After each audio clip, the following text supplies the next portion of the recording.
UP चुनाव में BJP और सहयोगी पार्टी के बीच सीट शेयरिंग का फॉर्मूला तय। मौजूद नेताओं ने 172 सीटों के लिए उम्मीदवार को दिया अंतिम रूप। अयोध्या निर्वाचन क्षेत्र में मुख्यमंत्री योगी आदित्यनाथ का नाम प्रस्तावित। उत्तर प्रदेश विधानसभा चुनाव में गैर यादव ओबीसी वोट बैंक पर सभी पार्टियों की नजर। बड़ी होगी इस बार की चुनौती। बागी मंत्री और विधायकों का पिछड़ों की राजनीति को कमजोर करने का आरोप। कोरोना की सुपर स्पीड, 24 घंटे में 2.5 लाख नए केस। ओमिक्रॉन के केस भी 5000 के पार। चुनाव से ठीक पहले ओबीसी आरक्षण के लिए क्रीमी लेयर की सीमा को बढ़ाकर 12 लाख करने की तैयारी में केंद्र सरकार। नई राष्ट्रीय सुरक्षा नीति में पाकिस्तान ने भारत के साथ 100 साल शांति से रहने का बनाया प्लान। पाकिस्तान के पीएम इमरान खान शुक्रवार को इस पॉलिसी ड्राफ्ट को करेंगे release. Rocket science S Somnath बने इसरो के नए चीफ, के सिवन की लेंगे जगह। देश के विभिन्न राज्यों में कड़ाके की ठंड के बीच बारिश। मध्य प्रदेश में शीतलहर के आसार। राजधानी दिल्ली में विजिबिलिटी कम। और मकर संक्रांति पर 1 करोड़ लोग कल करेंगे सूर्य नमस्कार। आयुष मंत्रालय ने कहा कई देशों में होगा कार्यक्रम।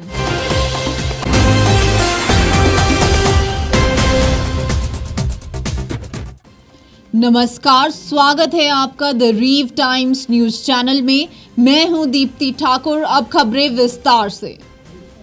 भारतीय जनता पार्टी की कोर कमेटी की बैठक बुधवार को नई दिल्ली में हुई। इसमें उत्तर प्रदेश विधानसभा चुनाव के लिए सहयोगियों के साथ सीटों के बंटवारे पर चर्चा हुई। यह बैठक लगभग 14 घंटे तक चली और देर रात 1:35 पर खत्म हुई। अमित शाह की अध्यक्षता में हुई बीजेपी कोर ग्रुप नेताओं की बैठक में मुख्यमंत्री योगी आदित्यनाथ को अयोध्या से विधानसभा चुनाव लड़वाने पर भी चर्चा हुई। बैठक में मौजूद नेताओं ने 172 सीटों के लिए उम्मीदवारों को भी अंतिम रूप दिया।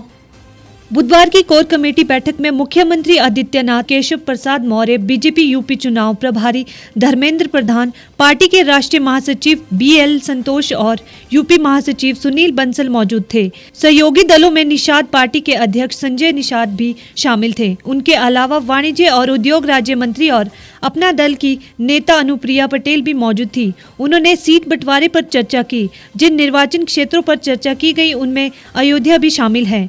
खबर है कि यहां से मुख्यमंत्री योगी आदित्यनाथ का नाम प्रस्तावित किया गया है। दरअसल पार्टी ने एक खास रणनीति के तहत मुख्यमंत्री योगी आदित्यनाथ, दोनों उप मुख्यमंत्री केशव प्रसाद मौर्य और दिनेश शर्मा सहित योगी सरकार के कई ऐसे बड़े मंत्रियों को विधानसभा चुनाव में उतारने का फैसला किया है जो वर्तमान में विधानसभा परिषद के सदस्य हैं। उत्तर प्रदेश में विधानसभा चुनाव में अब 1 महीने से भी कम का वक्त बचा है।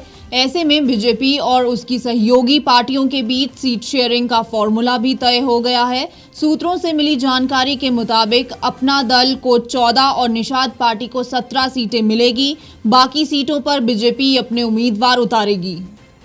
देर रात हुई बैठक में अपना दल 25 और निषाद पार्टी 30 सीटों की डिमांड कर रही थी, लेकिन केंद्रीय गृह मंत्री अमित शाह की मौजूदगी में अब अपना दल को 14 और निषाद पार्टी को 17 सीटें देने का फॉर्मूला तय हुआ है। 12 सीटों पर निषाद पार्टी के लोग लड़ेंगे, बाकी 5 सीटों पर बीजेपी अपने लोग देगी, लेकिन वो वोट कोटा निषाद पार्टी का ही होगा। हालांकि कहा जा रहा है कि अपना दल अभी सीट के फॉर्मूले पर राजी नहीं है। उसकी बीजेपी के साथ एक बैठक फिर से होगी। यूपी समेत 5 राज्यों में होने वाले आगामी विधानसभा चुनाव के लिए बीजेपी में उच्च स्तरीय बैठक पिछले 2 दिन से लगातार चल रही है। वहीं प्रधानमंत्री नरेंद्र मोदी के नेतृत्व में केंद्रीय चुनाव समिति ने विधानसभा चुनाव के लिए उम्मीदवारों के नाम पर अंतिम मोहर लगा दी है। गौरतलब है कि उत्तर प्रदेश की 403 विधानसभा सीटों के लिए 7 चरणों में मतदान 10 फरवरी से शुरू होगा। उत्तर प्रदेश में अन्य चरणों में मतदान 14, 20, 23, 27 फरवरी, 3 और 7 मार्च को होगा। 10 मार्च को चुनाव के नतीजे आएंगे। पहले चरण की शुरुआत पश्चिमी उत्तर प्रदेश के जिलों से होगी और धीरे धीरे कारवां बढ़ते हुए पूर्वी उत्तर प्रदेश में जाकर समाप्त होगा। पहले चरण में 58 और आखिरी चरण में 64 विधानसभा सीटों से वोटिंग होगी। चुनाव आयोग ने कोरोना के मद्देनजर 15 जनवरी तक किसी भी राजनीतिक रैलियों और रोड शो की अनुमति नहीं दी है। स्वामी प्रसाद मौर्य का इस्तीफा इस बार के उत्तर प्रदेश विधानसभा चुनाव में अब तक का बड़ा उलटफेर करार दिया जा रहा है। राजनीतिक गलियारों में चर्चा है कि मौर्य का इस्तीफा ट्रेलर है, पर पूरी पिक्चर अभी बाकी है। एक दिन बाद ही योगी सरकार के दूसरे मंत्री दारा सिंह चौहान ने भी अपने पद से इस्तीफा दे दिया। स्वामी प्रसाद मौर्य उत्तर प्रदेश सरकार में मंत्री और राज्य में बीजेपी का बड़ा चेहरा माने जाते थे।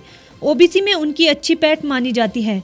मौर्य गुट का दावा है कि अभी और इस्तीफे होंगे। उनके साथ जाने वाले मंत्री और विधायकों की लिस्ट लंबी है। इस वजह से कहा जा रहा है कि आने वाले चुनाव में बीजेपी का जातीय अंकगणित कमजोर हो जाएगा और अगर समाजवादी पार्टी उन्हें अपने साथ लाने में कामयाब हो जाती है तो सपा का जातीय अंकगणित और मजबूत हो जाएगा।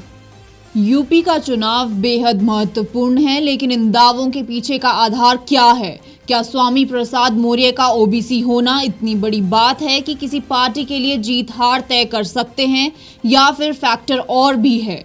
अभी तक तो ऐसा लगता है कि उत्तर प्रदेश विधानसभा चुनाव में बाहरी नेता बिगाड़ रहे भाजपा की फिजा। चुनाव से ठीक पहले पार्टी का प्रबंधन, रणनीति और राज्य सरकार की कार्यशैली सवालों के घेरे में है। उत्तर प्रदेश में भाजपा के जिस प्रबंधन कौशल की चौतरफा चर्चा होती थी, पार्टी का वही प्रबंधन कौशल सवालों के घेरे में है। पार्टी के सामने अपने उस सोशल इंजीनियरिंग को बचाने की चुनौती खड़ी हो गई है, जिसके बूते उसे बीते विधानसभा में 3/4 का बड़ा और ऐतिहासिक बहुमत हासिल हुआ था। मुश्किल यह है कि पार्टी की उस सोशल इंजीनियरिंग को उन्हें बाहर से लाए नेताओं के समूह ने बीते चुनाव में जमीनी स्तर पर मजबूती दी थी। अब ऐसे ही नेताओं का समूह ठीक चुनाव से पहले पार्टी की फिजा खराब करने में जुटे हैं। पार्टी छोड़ने वाले मंत्री और विधायक पिछड़ों और सामाजिक न्याय की राजनीति को कमजोर करने का आरोप लगा रहे हैं।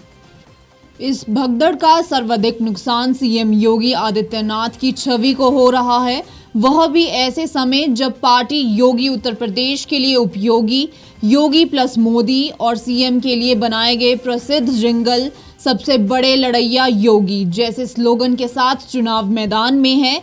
जाहिर तौर पर इस भगदड़ के कारण सीएम की स्थिति कमजोर हुई है। दरअसल इस बार सपा का निशाना भाजपा का गैर यादव पिछड़ा वोट बैंक है। सपा के रणनीतिकारों को पता है कि इस वोट बैंक में बड़ी सेंध लगाए बिना सत्ता की चाबी हासिल नहीं होगी। सपा जब इस रणनीति पर आगे बढ़ रही थी, तब भाजपा की ओर से इसका काउंटर करने की पहल नहीं की गई। इसका नतीजा यह हुआ कि नाराज ओम प्रकाश राजभर सपा के साथ चले गए। सपा के कई गैर यादव कदावर नेताओं ने भी सपा का दामन थामा। अलग अलग जातियों में असर रखने वाले और कुछ खास इलाकों में असर रखने वाले कई छोटे समूह भी सपा के साथ चले गए।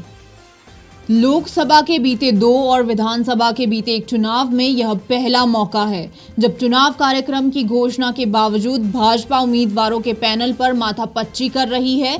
पार्टी सहयोगियों के साथ भी सीट बंटवारे से लेकर अन्य मुद्दे पर कोई सहमति नहीं बना पाई है। चुनावी रणनीति के मामले में अब तक स्पष्ट लाइन नहीं खींची गई है। भारत में ओमिक्रॉन संक्रमितों की संख्या 5000 के पार हो गई है। देश में अब तक कोरोना के नए वेरिएंट ओमिक्रॉन के 5488 मामले दर्ज किए गए हैं। महाराष्ट्र 1281 और राजस्थान 645 केस के साथ सूची पे सबसे ऊपर है। इसके बाद दिल्ली में अब तक ओमिक्रॉन के 5046 मामले सामने आ चुके हैं। देश में कोरोना की रफ्तार में लगातार बढ़ोतरी हो रही है। पिछले 24 घंटे में देश में कोरोना के 2,47,417 नए केस सामने आए हैं। नए केस सामने आने के बाद देश में कोरोना के एक्टिव मरीजों की संख्या बढ़कर 11,17,531 हो गई है। कोरोना की रोजाना पॉजिटिविटी रेट 13.11%, जबकि साप्ताहिक पॉजिटिविटी रेट 10.80% है। देश में अब तक कुल 69.73 करोड़ टेस्ट किए जा चुके हैं। देश में कोरोना की रिकवरी दर 95.59% है। राष्ट्रव्यापी टीकाकरण अभियान के तहत अब तक 154.61 करोड़ टीके की खुराक दी जा चुकी है। स्वास्थ्य मंत्रालय ने कहा कि 30 दिसंबर को कोरोना पॉजिटिव रेट 1.1% थी, जो बढ़कर 12 जनवरी को 11.05% हो गई। महाराष्ट्र, पश्चिम बंगाल, दिल्ली, तमिलनाडु, कर्नाटक, यूपी, केरल, गुजरात में कोरोना के लगातार बढ़ रहे केस चिंता का विषय बने हुए हैं। अब केंद्रीय स्वास्थ्य और परिवार कल्याण मंत्रालय की रिपोर्ट के मुताबिक देश में ओमिक्रॉन के अब 5488 केस हैं। केंद्रीय स्वास्थ्य और परिवार कल्याण मंत्रालय की रिपोर्ट के मुताबिक भारत में ओमिक्रॉन संक्रमितों की संख्या 5000 के पार हो गई है। देश में अब तक कोरोना के नए वेरिएंट ओमिक्रॉन के 5488 मामले दर्ज किए गए हैं। महाराष्ट्र 1281 और राजस्थान 645 केस के साथ सूची में सबसे ऊपर हैं। इसके बाद दिल्ली में अब तक ओमिक्रॉन के 546 मामले सामने आ चुके हैं। इसके अलावा कर्नाटक में 479, केरल में 350, पश्चिम बंगाल में 294, उत्तर प्रदेश में 275, गुजरात में 236, तमिलनाडु में 185 और हरियाणा में 162 मामले सामने आ चुके हैं। अब तक मिले ओमिक्रॉन के कुल मरीजों में से 1805 ठीक हो चुके हैं। केंद्र की मोदी सरकार ओबीसी आरक्षण के लिए क्रीमी लेयर की सीमा को 8 लाख से बढ़ाकर 12 लाख करने की तैयारी में है। इसके अलावा सामाजिक न्याय एवं अधिकारिता मंत्रालय इस बात पर भी विचार कर रही है कि सालाना इनकम में सैलरी और खेती से हुई कमाई को भी शामिल किया जाए या नहीं। फिलहाल सरकारी नौकरियों और उच्च शिक्षण संस्थानों में अन्य पिछड़ा वर्ग के लिए 27% का आरक्षण है। फिलहाल इस आरक्षण के लिए 8 लाख तक की सालाना आय की सीमा तय की गई है। इससे अधिक सालाना कमाई वाले लोगों को आरक्षण नहीं मिलता है। 5 राज्यों के चुनाव से पहले केंद्र सरकार की यह पहल खासी महत्वपूर्ण हो सकती है। इससे संबंधित एक कमेटी की सिफारिशें गृह मंत्रालय के पास 1 साल से लंबित है। मंत्रालय के मुताबिक त्रिवार्षिक समीक्षा बैठक में इस मुद्दे पर कैबिनेट नोट भी तैयार हुआ था, लेकिन उसे वापस ले लिया गया। अब उस पर पुनर्विचार किया जाएगा। मंत्रालय यह भी आंकलन कर रहा है कि गणना की जाने वाली सालाना आय में कृषि से होने वाली आय को शामिल किया जाए या नहीं। आर्थिक वर्गीकरण आमतौर पर 3 साल के बाद होता है। आपको बता दें कि 2017 में एनडीए सरकार ने आय सीमा को 6 लाख से बढ़ाकर 8 लाख किया था। इससे पूर्व 2013 में यूपीए सरकार ने इसे 4.5 लाख से बढ़ाकर 6 लाख किया था। 2020 की समीक्षा से पहले मंत्रालय ने सेवानिवृत्त सचिव बीपी शर्मा की अगुवाई में समिति बनाई थी। कमेटी का काम था सकल वार्षिक आय सीमा की समीक्षा और क्रीमी लेयर कसौटी तय करने के लिए मानदंडों पर फिर से विचार करना। पाकिस्तान भले ही आतंकी घुसपैठ और छल युद्ध के जरिए भारत को लगातार निशाना बनाने से बाज नहीं आ रहा है, लेकिन उसने अपनी नई पॉलिसी में 100 साल तक शांतिपूर्ण रिश्ते की बात कही है। नई राष्ट्रीय सुरक्षा नीति में पाकिस्तान ने भारत के साथ अगले 100 साल तक शांतिपूर्ण रिश्तों, सामान्य कारोबार और आर्थिक संबंधों की बात कही है। पाकिस्तान के पीएम इमरान खान शुक्रवार इस पॉलिसी ड्राफ्ट को रिलीज करेंगे। यही नहीं, इस पॉलिसी के तहत जम्मू कश्मीर की समस्या के हल के लिए इंतजार की बात नहीं कही गई है। पॉलिसी में कहा गया है कि भारत के साथ वार्ता चल रही है और हमारे संबंध शांतिपूर्ण होंगे। भारत की ओर से अपने राज्य जम्मू कश्मीर से आर्टिकल 370 हटाए जाने के बाद से दोनों देशों के बीच संबंध बिगड़े हैं। अगस्त 2019 में भारत के फैसले के बाद पाकिस्तान ने कारोबार बंद कर दिया था। यही नहीं, बीते साल एक बार फिर से पाकिस्तान ने कहा था कि जब तक भारत जम्मू कश्मीर को लेकर अपना फैसला नहीं बदलता है, तब तक सामान्य कारोबार संभव नहीं हो सकेगा। पाकिस्तान की नई पॉलिसी में सेना प्रमुख जनरल कमर जावेद बाजवा की छाप दिखती है। वह पहले भी कह चुके हैं कि हमें इतिहास को भुलाते हुए भू आर्थिकी पर ध्यान देते हुए विदेश नीति के बारे में फैसले लेने होंगे। हालांकि यह स्पष्ट नहीं है कि इस ड्राफ्ट में पाकिस्तान ने जम्मू कश्मीर को लेकर अपने स्टैंड पर विचार करने की बात की है या नहीं। भारत की बात करें तो उसने लगातार यह स्पष्ट किया है कि दोनों देशों के बीच शांतिपूर्ण संबंधों के लिए यह जरूरी है कि पाकिस्तान सीमा पार आतंकवाद पर लगाम कसे। हालांकि अब तक पाकिस्तान की ओर से इस दिशा में कोई कदम नहीं उठाया गया है।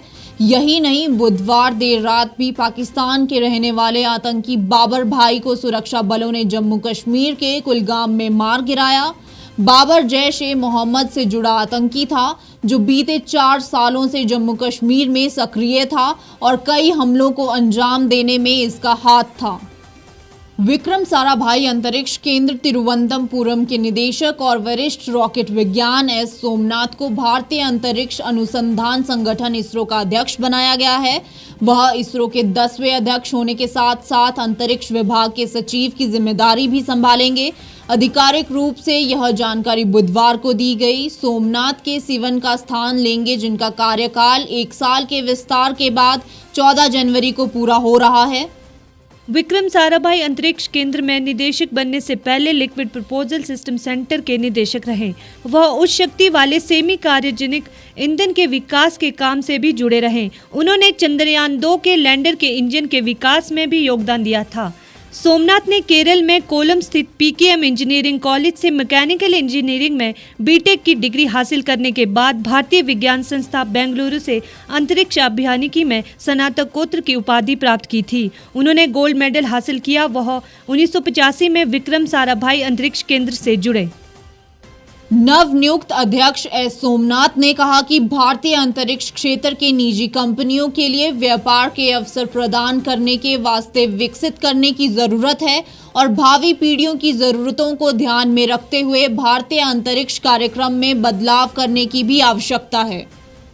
सोमनाथ ने अंतरिक्ष बजट को बढ़ाने की आवश्यकता जताई और कहा कि अंतरिक्ष बजट में वृद्धि केवल सरकारी धन या समर्थन से नहीं हो सकती। जैसे दूर संचार और हवाई यात्रा जैसे क्षेत्रों में जो बदलाव हुए वही बदलाव यहाँ भी होने चाहिए। इससे रोजगार से अधिक अवसर सृजित हो सकते हैं और अनुसंधान एवं विकास बढ़ सकता है। उन्होंने स्पष्ट करते हुए कहा कि इसका मतलब यह नहीं है कि इसरो का निजीकरण किया जा रहा है। मौसम विभाग ने कड़ाके की ठंड के बीच उत्तर भारत के कई राज्यों में बारिश की संभावना जताई है। इस बारिश के कारण इन राज्यों में और भी ठिठुरन बढ़ेगी। वहीं मध्य प्रदेश, पंजाब और उत्तरी राजस्थान में अलग अलग स्थानों में अगले 48 घंटों में शीतलहर की संभावना है। इस दौरान लोगों की मुश्किलें बढ़ सकती है। ओडिशा में चक्रवाती परिसंचरण की वजह से बुधवार को जमकर बारिश हुई। मौसम विभाग ने अगले 24 घंटे के दौरान और भी अधिक बारिश होने का पूर्वानुमान जताया है। राजधानी दिल्ली में आज सुबह कोहरा छाए रहने की विजिबिलिटी कम हुई। मौसम विभाग द्वारा दी गई जानकारी के अनुसार बिहार, झारखंड, ओडिशा, पश्चिम बंगाल, सिक्किम, तेलंगाना और तटीय आंध्र प्रदेश में 14 जनवरी तक हल्की मध्यम बारिश होने की संभावना है। इसके अलावा छत्तीसगढ़ और विदर्भ में इस दौरान मध्य बारिश हो सकती है। वहीं अगले 4-5 दिनों के दौरान पुडुचेरी, तमिलनाडु और केरल में भी भारी बारिश के आसार हैं। पंजाब, हरियाणा, चंडीगढ़, पश्चिम उत्तर प्रदेश, उत्तरी राजस्थान, मध्य प्रदेश के कई हिस्सों में शीतलहर के आसार हैं। उत्तर पश्चिम भारत के मैदानी इलाकों में न्यूनतम तापमान में 2 से 3 डिग्री की गिरावट आएगी। 15 जनवरी तक पंजाब, उत्तरी राजस्थान, हरियाणा और चंडीगढ़ में अलग अलग इलाकों में शीतलहर रह सकती है।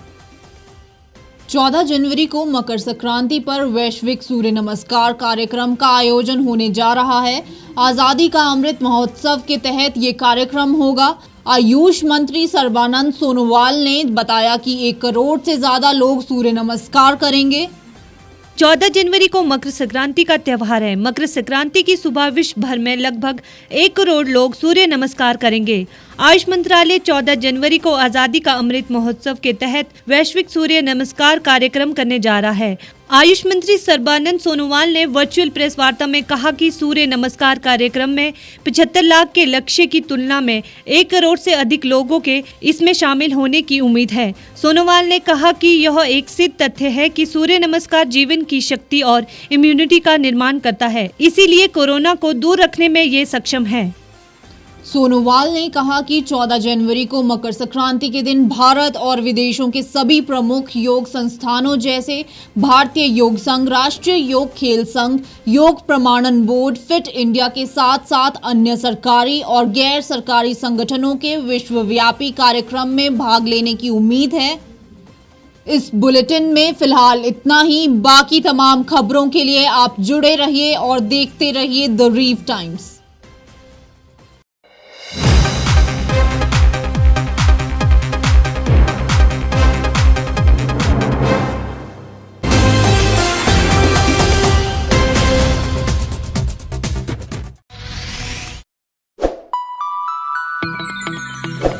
खबरों में बने रहने के लिए सब्सक्राइब करें द रीव टाइम्स, लाइक और शेयर करना ना भूलें।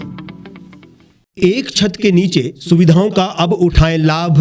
रीव ई मार्ट में अब पाएं अपनी रसोई के लिए गुणवत्ता और सस्ते दामों पर राशन सामग्री। दालें हो या हो मसाले, आपका किचन ई मार्ट संभाले। उच्च गुणवत्ता और दामों में बेहतरीन रीव ई मार्ट में पधारें और पाएं अपनी पसंद के सभी उत्पाद, या फिर करें ऑनलाइन ऑर्डर और पाएं घर द्वार पर ही सुविधा। आज ही संपर्क करें फोन नंबर 8219694079 पर। बाईपास रोड, शनान, संजौली, शिमला।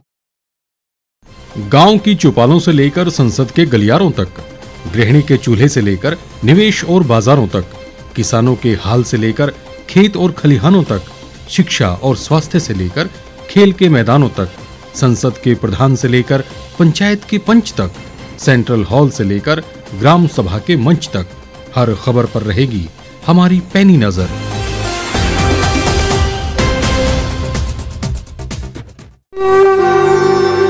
भारतवर्ष, जिसे आप दशकों से सुनते आए हैं कि सोने की चिड़िया थी। इसके पंख पहले मुगलों ने कुतरे, फिर अंग्रेजों ने, और आज राजनीतिक प्राणी कोई कोर कसर नहीं छोड़ रहे। आज भी लगभग 25 करोड़ लोग रात को भूखे सोते हैं। करीब 2 करोड़ लोगों के पास घर नहीं है। भ्रष्टाचार में हमारा 176 देशों में 80 नंबर आता है। औसतन 100 महिलाओं के साथ हर दिन ज्यादतियां होती है और ना जाने क्या क्या। देश की संसद से कुछ ही दूरी पर चादर लपेटे सैकड़ों लोग सुबह नील गगन के नीचे सोए हुए मिलते हैं। क्या आप एक ऐसे भारत की परिकल्पना नहीं करना चाहेंगे जहां कुछ ऐसा किया जाए कि 1 वर्ष के भीतर देश में कोई भिखारी या लाचार भी आश्रयहीन न रहे? लोगों को सभी सरकारी सेवाएं घर द्वार पर ही प्रदान की जाएं, ताकि दफ्तर या कर्मचारी के चक्कर ना काटने पड़े। भ्रष्टाचार जड़ से समाप्त हो जाएगा। सेवा प्रदाताओं की पब्लिक रेटिंग यानी जनाकलन और तकनीक द्वारा अपराधों का शून्यकरण किया जाए। स्वास्थ्य और आधारभूत शिक्षा सभी के लिए समान गुणवत्ता के साथ निशुल्क प्राप्त हो, और भी बहुत कुछ। यदि आप इस पवित्र राष्ट्र निर्माण यज्ञ का हिस्सा बनना चाहते हैं तो आज ही राष्ट्रीय लोक नीति पार्टी से जुड़ें। अब देश राजनीति से नहीं, लोक नीति से चलेगा। विजिट करें वेबसाइट rashtriyalokniti.org।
लेटेस्ट खबरों के लिए आप यूं ही देखते रहिए the reap times. Like, share और सब्सक्राइब करना ना भूलें।